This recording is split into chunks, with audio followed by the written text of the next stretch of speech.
हरिओम विद्यार्थी मित्रों, तो आज આપણે ધોરણ 4 વિષય અંગ્રેજી યુનિટ 4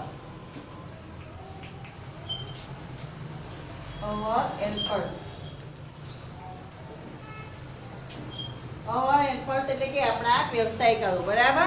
તો આપણે અગાઉ પણ જ્યારે શરૂઆત કરી હતી યુનિટની એ વખતે પણ સમજાવ્યું હતું કે પાઠ્યપુસ્તકમાંથી જ્યારે આપણે અવર હેલ્પર્સ શીખીએ છીએ ત્યારે પ્રથમ સત્રમાં, બરાબર, આપણે પ્રથમ સત્રમાં પણ લેસન નંબર 5 અવર હેલ્પર્સ વિશે શીખ્યા હતા।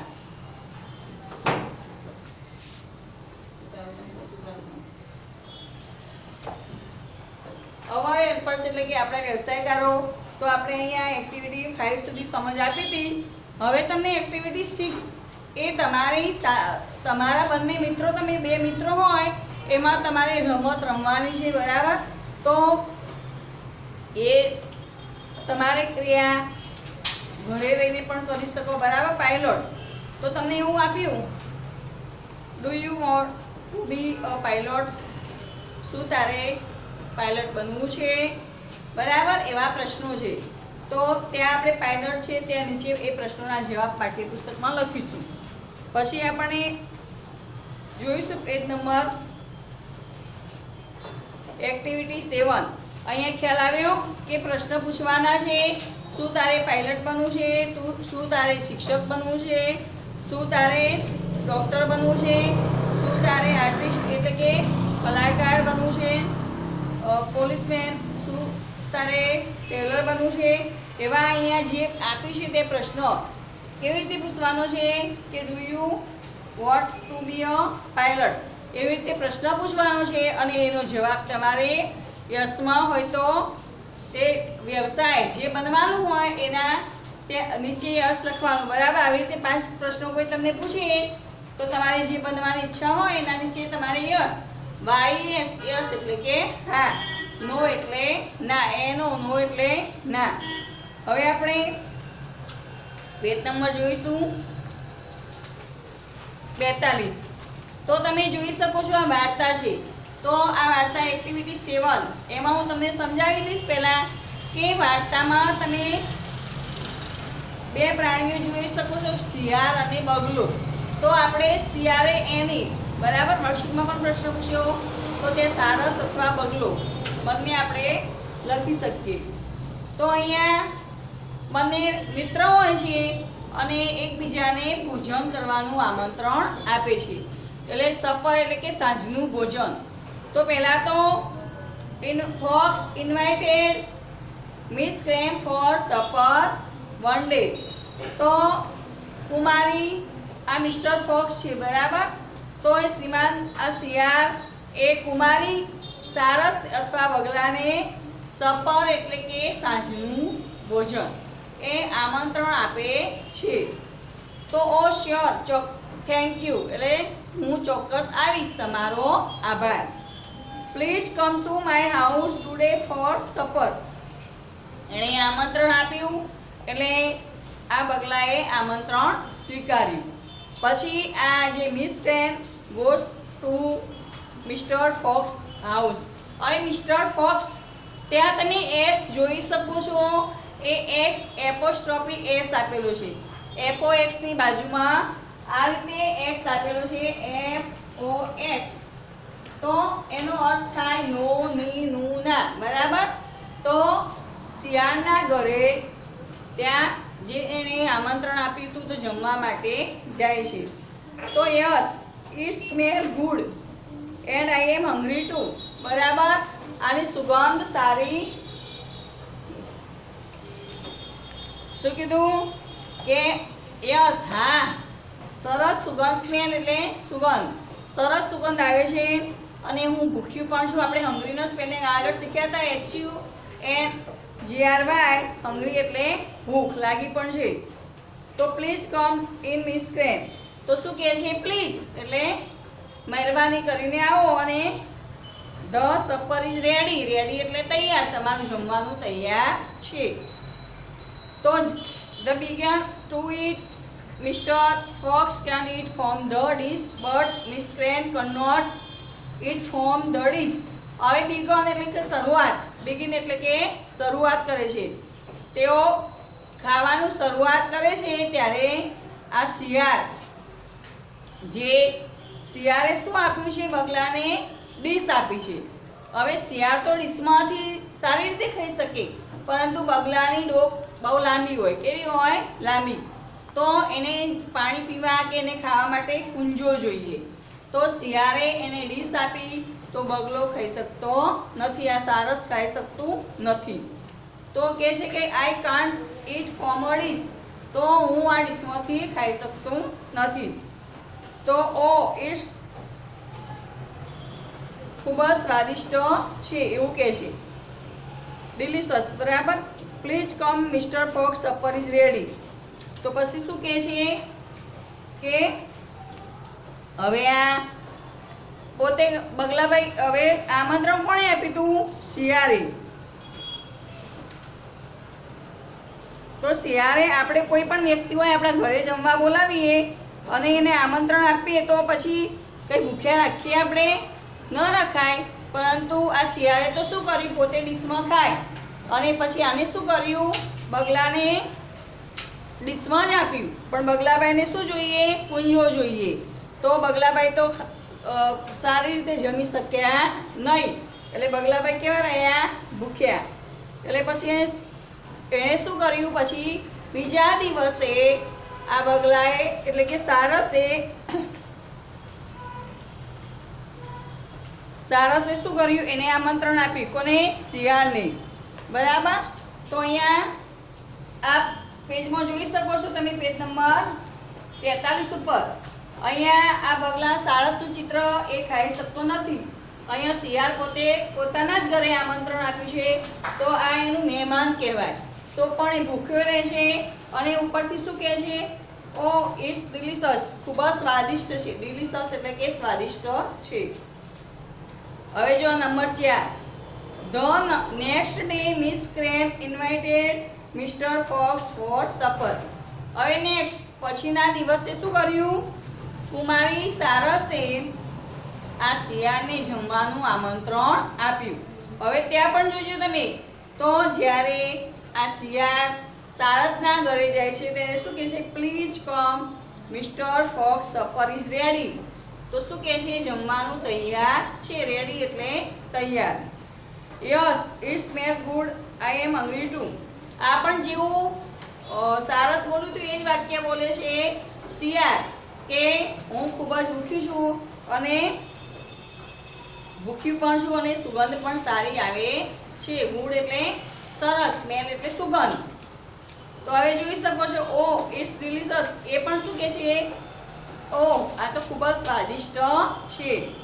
ઓ no I can't eat from a pot.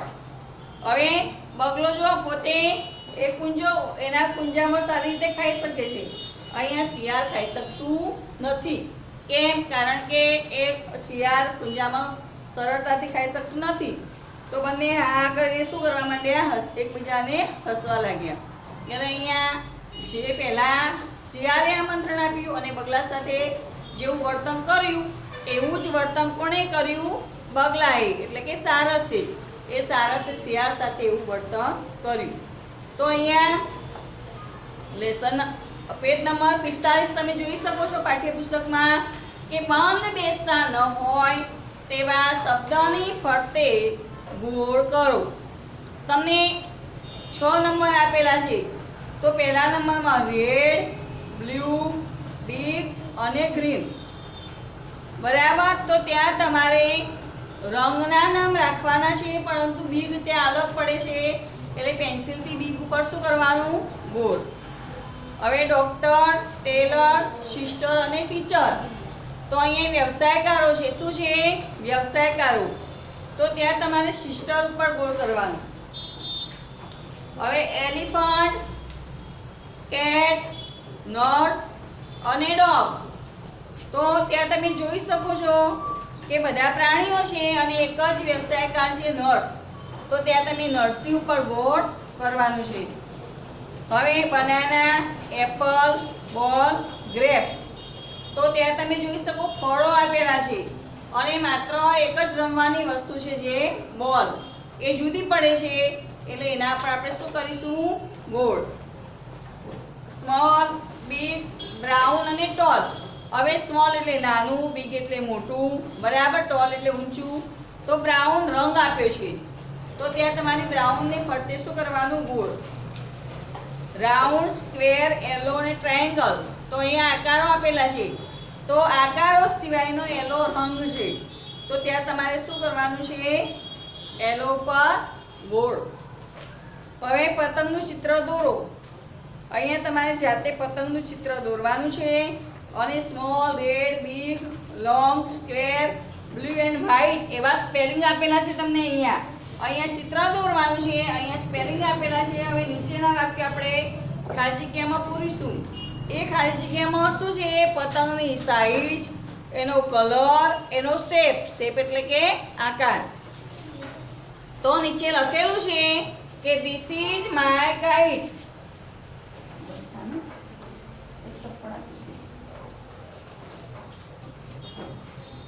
This is my kite.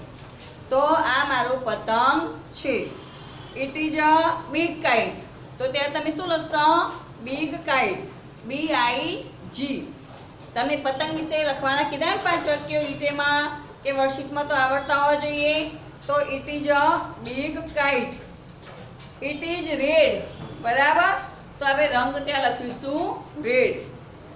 It is square in shape. તો એનો આકાર કેવો છે? સ્ક્વેર. તમને ત્યાં લખેલો છે, બરાબર, આ ગોળ વર્તુળમાં લખેલો છે આકાર, SQUARE. It has a small tail. Tail એટલે પૂંછડી. તો એની પૂંછડી કેવી છે? સ્મોલ એટલે કે નાની. હવે અહીંયા આપણે જે વાર્તા શીખ્યા એમાં દરેક વિદ્યાર્થીને ખ્યાલ આવી ગયો હશે. તો એના અનુરૂપ આપણે વ્યવસાયકાળના સ્પેલિંગ સાથે આ વાર્તાના પણ સ્પેલિંગ લખીશું, બરાબર. તો હું જે સ્પેલિંગ લખું અહીંયા એના પરથી આ તમારી વાર્તા એક્ટિવિટી 7. તો દરેકે એક્ટિવિટી 7ના જે વાક્યો છે એનું ભાષાંતર લખી લાવવાનું છે, બરાબર. તો આપણે અહીંયા લખીશું દરેકનું. અહીંયા સાંભળવાનું છે, ઘણઘણાટ હોવો જોઈએ નહીં, બિલકુલ. સમજાવવામાં આવે સમજવાનું. જ્યારે એક એક લીટીમાં અંગ્રેજી વાંચીને એનું ભાષાંતર થતું હોય ત્યારે તમારું ધ્યાન અહીંયા હોવું જોઈએ. તો સૂચના હું લખીશ કે નીચે આપેલા સ્પેલિંગ, ઉચ્ચાર, અર્થ લખો. સૂચના લખવાની છે અને સ્પેલિંગ લખો ત્યારે તમારી સિંગલ લાઇનની નોટબુક હોય તો નીચેની લીટીને અડાડીને લખવાનું. આલ્ફાબેટ પ્રમાણે, કેપિટલ અને સ્મોલ આલ્ફાબેટ પ્રમાણે લખાણ હોવું જોઈએ. જ્યારે 4 લાઇનની નોટબુક વાપરો છો તમે તો તમને જે પ્રમાણે મેં શીખવ્યું છે કે ઉપરની લાલ લીટી અને 2 વાદળી લીટી તે અડાડીને તમારો પહેલો આલ્ફાબેટ હોવો જોઈએ. લખતી વખતે અવાજ નહીં, બિલકુલ. નીચે આપેલા સ્પેલિંગ, ઉચ્ચાર, અર્થ લખો. અક્ષર વ્યવસ્થિત હોવા જોઈએ.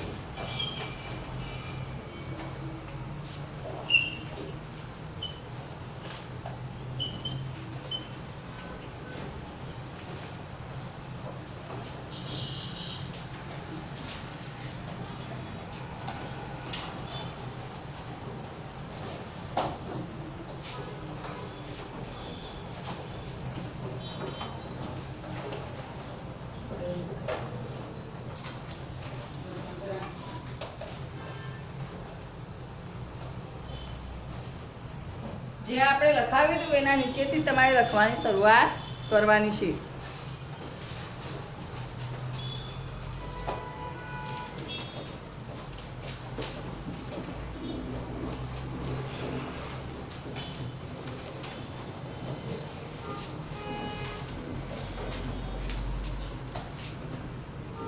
હવે અહીંયા હું લીટી દોરીશ, તમારે દોરવાની નથી. MISTER તો એનું ટૂંકમાં તમને MR આવું લખેલું હોય છે, બરાબર.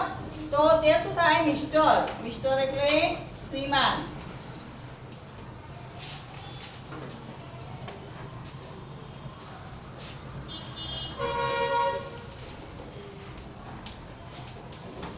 FOX, ફોક્સ એટલે શિયાળ.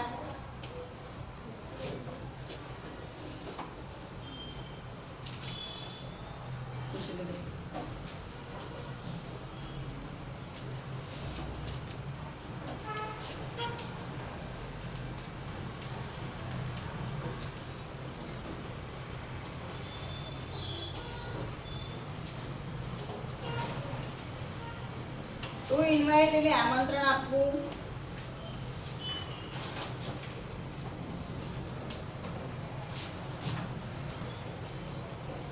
MISS મિસ એટલે કુમારી.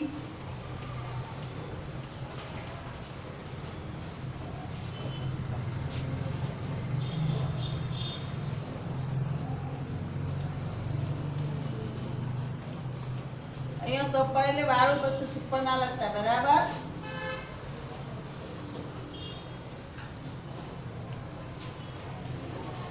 આ વર્કશીટમાં પૂછ્યું છે ક્રેન એટલે બગલો અથવા સારસ પણ લખી શકાય, બરાબર. અક્ષર સારા હોવા જોઈએ બધાના.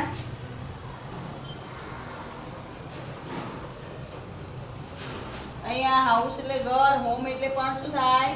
ઘર. HOME હોમ લખો તો પણ ઘર.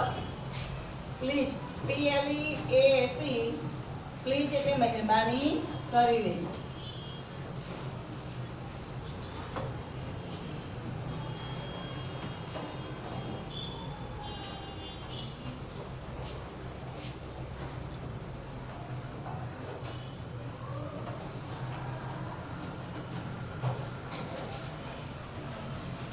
થેન્ક યુ એ પણ પૂછેલું છે તમને. તમારો આભાર.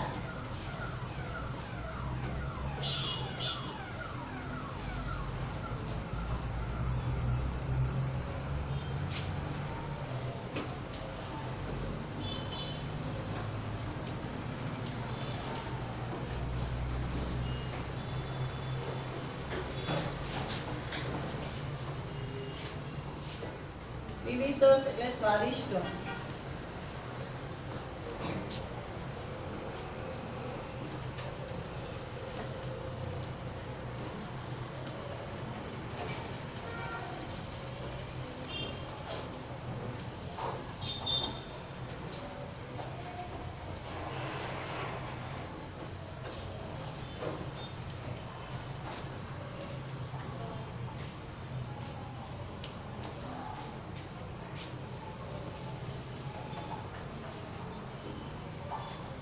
અહીંયા આપણે શ્યોર બોલ પણ લખાઈશું.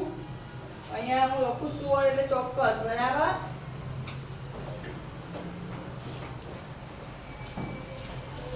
TODAY ટુડે એટલે આજે.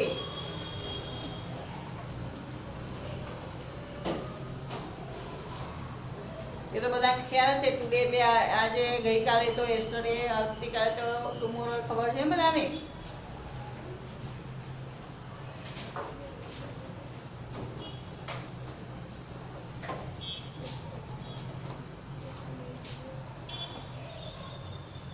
HUNGRY હંગ્રી એટલે ભૂખ્યું.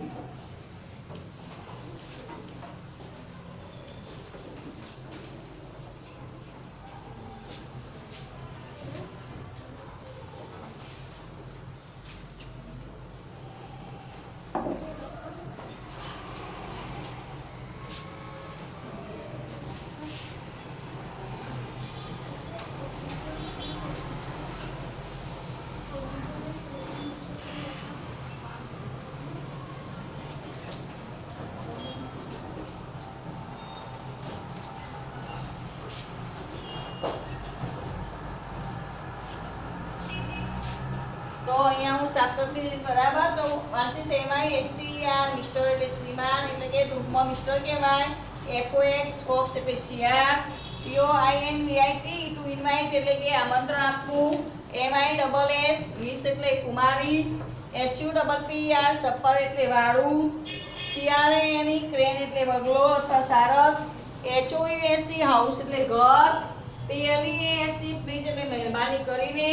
THANKYOU થેન્ક યુ એટલે તમારો આભાર. DELICIOUS ડિલિશિયસ એટલે સ્વાદિષ્ટ. TOBGIN ટુ બિગન એટલે કે શરૂ કરવું, ટુ બિગિન. SURE શ્યોર આપણે કહીએ તો શ્યોર એટલે કે ચોક્કસ. TODAY ટુડે એટલે આજે. HUNGRY હંગ્રી એટલે ભૂખ્યું.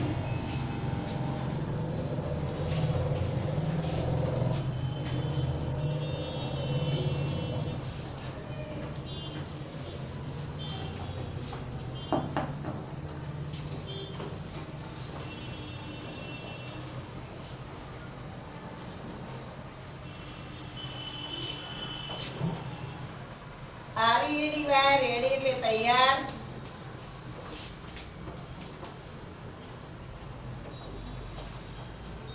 SM E double S smell એટલે સુગંધ.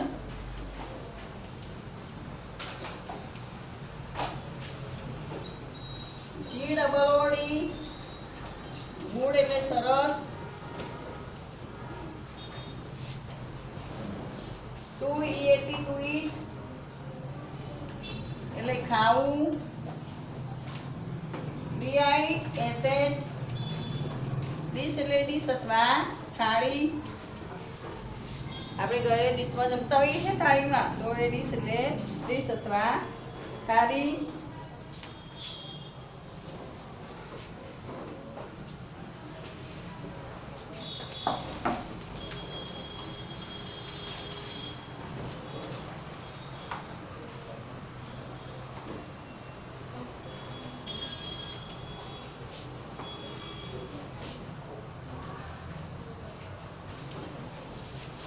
નેક્સ્ટ ડે એટલે કે બીજા દિવસે, બરાબર. આપણે પછીનો દિવસ હોય ત્યારે નેક્સ્ટ ડે એટલે બીજા દિવસે. અને પીઓટી પોટ એટલે કુંજો.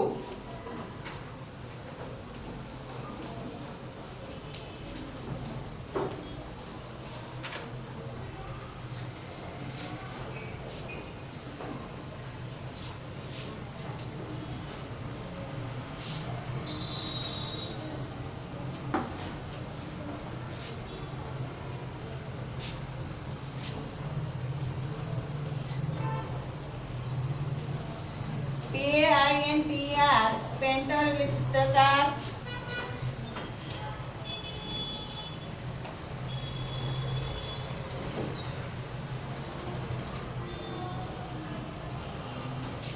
DANCER ડાન્સર એટલે નૃત્યકાર.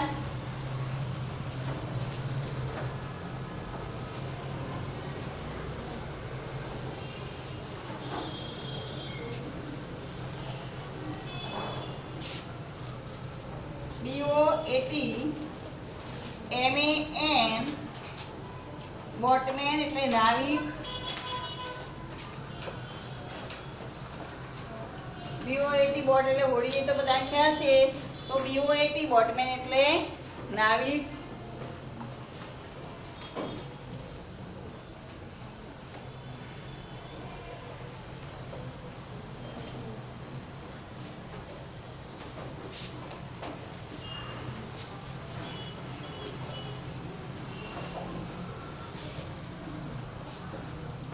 GARDENER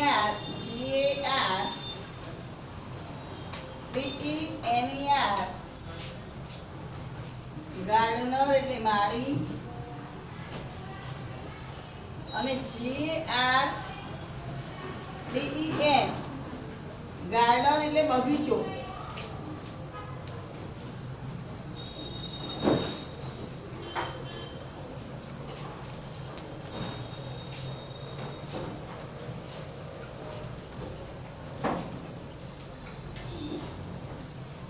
તો અહીંયા આપણે સ્પેલિંગ લખ્યા, દરેકને ખ્યાલ આવી ગયો હશે કે READY રેડી એટલે તૈયાર. SMESS સ્મેલ એટલે સુગંધ. GOOD ગુડ એટલે સરસ. ટુ ઈટ તો ખાવું. DISH ડીશ એટલે થાળી. NEXT DAY નેક્સ્ટ ડે એટલે બીજા દિવસે. POT પોટ એટલે કુંજો. PAINTER પેન્ટર એટલે કે ચિત્રકાર. DANCER ડાન્સર એટલે નૃત્યકાર. BOAT MAN બોટમેન એટલે નાવિક. GARDENER ગાર્ડનર એટલે માળી. GARDEN ગાર્ડન એટલે બગીચો. તો બધાએ સ્પેલિંગ લખી લેવાના છે સારી રીતે. અને મેં ભાષાંતર તમને સમજાવ્યું એક્ટિવિટી 7, એમાં દરેકને ખ્યાલ આવી ગયો હશે. તો એ ભાષાંતર તમારે એક્ટિવિટી 7 નું લખવાનું છે જાતે, બરાબર. પછી હું બોલીશ તમારું સાચું છે કે ખોટું એ તમને ખ્યાલ આવે. તો હવે પછી આપણે જે કાઇટ વિશે 5 વાક્યો લખ્યા હતા એ દરેક વિદ્યાર્થી મિત્રએ તમારી નોટબુકમાં લખી લાવવાના છે, બરાબર. અને આપણે રિવિઝન 1 એના પછી એક્ટિવિટી 1 ને 2 શીખ્યા. એક્ટિવિટી 3 અને 4 એ દરેક વિદ્યાર્થીએ લીંબુ શરબત બનાવવાની રીત આપેલી છે, એ ક્રમમાં ગોઠવવાના છે. અને એક્ટિવિટી 4 એમાં કયા વ્યવસાયકારનું કામ છે એ દરેકે વ્યવસાયકારનું નામ લખવાનું છે. તો એ પ્રવૃત્તિ તમારે જાતે કરવાની છે. તો હવે આપણે યુનિટ 5 પછીના તાસમાં જોઈશું.